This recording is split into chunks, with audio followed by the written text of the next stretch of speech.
Today I am going to discuss week 2 diary of class 6 of subject science. My topic is mass. What is mass? Mass is the amount of matter in something. किसी भी चीज़ में मादे की मिकदार को मास कहते हैं। मतलब कि अगर चीनी शुगर उसका वेट 2 kg है, उसका मास कम होगा। अगर उसका वेट 4 kg होगा तो शुगर का मास ज़्यादा होगा।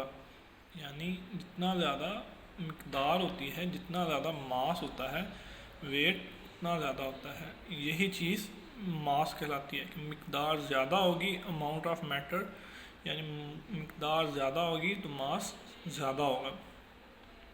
इसी तरह एक चेयर है, उनका मास थोड़ा होगा। 2 चेयर है या पहले की निस्बत बड़ी चेयर है, उसका मास ज़्यादा होगा, मतलब उसका साइज़ ज़्यादा होगा, उसकी मिकदार ज़्यादा होगी। एक गिलास है, छोटा गिलास है, उसका मास कम है, लेकिन अगर बड़ा गिलास लेंगे उसका मास ज़्यादा होगा, यानी उसकी मिकदार ज़्यादा होगी, अमाउंट ऑफ मैटर ज़्यादा होगी। तो यही चीज़ उसका मास कहलाती है। The mass of something can be found by using weighing scale और बैलेंस। अब मास को मेजर करने के लिए हम वेटिंग स्केल या इलेक्ट्रॉनिक बैलेंस यूज़ करते हैं। Grams and kilograms are the units of mass.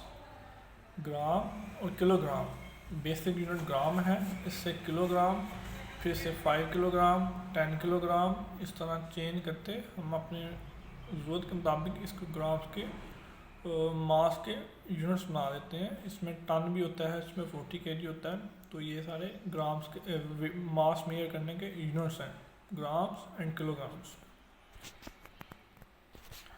Next topic is what is temperature. What is temperature? Temperature means how hot something is. Temperature से मुराद है कि कोई चीज़ कितनी गर्म है, कितनी गर्म है, कितनी हॉट है। Temperature of something can be found by using a thermometer. जिस तरह मास को मेजर करने के लिए वेटिंग बैलेंस या इलेक्ट्रॉनिक बैलेंस यूज़ करते हैं, इस तरह टेम्परेचर को मेजर करने के लिए थर्मामीटर यूज़ करते हैं। और जिस तरह मास के यूनिट्स ग्राम एंड किलोग्राम है, यहाँ पे टेम्परेचर को मेजर करने के लिए यूनिट डिस्कस किए गए हैं, वो है degree Celsius. Degree Celsius sometime called degree centigrade are the units of temperature. Degree Celsius को बाज़ का डिग्री सेंटीग्रेड भी कहते हैं। ये यूनिट टेम्परेचर को मेजर करने का यूनिट है। On the Celsius case the number were chosen so that water boil at 100 degree centigrade and freeze at 0 degree centigrade. Celsius scale के अकॉर्डिंग पानी 100 डिग्री सेंटीग्रेड पर जाकर उबलना शुरू हो जाता है एंड 0 डिग्री सेंटीग्रेड पर बर्फ़ की हालत में तब्दील हो जाता है। यानी अगर वाटर बॉयल हो रहा है, इसका मतलब है उसका टेम्परेचर है 100 डिग्री सेंटीग्रेड, एंड अगर वाटर बर्फ़ की हालत में है, फ्रीज है, तो उसका टेम्परेचर होगा 0 डिग्री सेंटीग्रेड। नेक्स्ट है the lowest possible temperature is called absolute zero. अब ये एक साइंटिफिक टर्म है, एब्सोल्यूट ज़ीरो। जब टेम्परेचर मिनिमम से मिनिमम -273 डिग्री हो जाता है सेंटीग्रेड, तो इसको हम कहते हैं absolute zero. For some scientist work it is convenient to use a temperature scale starting at absolute zero.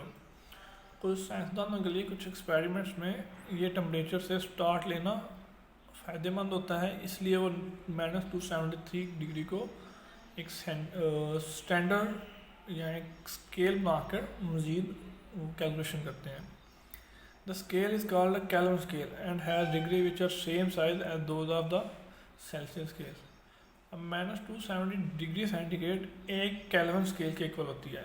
यानी अगर आपके पास 0 डिग्री सेंटीग्रेड है तो वो होगा 273 कैल्विन के, और 100 डिग्री सेंटीग्रेड है वो आपके पास होगा 373 कैल्विन के। ये स्केल्स को कन्वर्ट किया हुआ है, सेंटीग्रेड्स को केल्विन स्केल में कन्वर्ट किया हुआ है। Next the Fahrenheit scale has much smaller degree than the Kelvin and Celsius scale. तो फ़ारेनहाइट स्केल है वो केल्विन और सेल्सियस स्केल से छोटा होता है।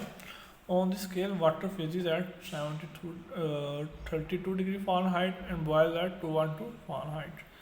इस स्केल के अकॉर्डिंग वाटर 32 फ़ारेनहाइट पे फ्रीज होता है एंड 212 फ़ारेनहाइट पे बॉयल होता है।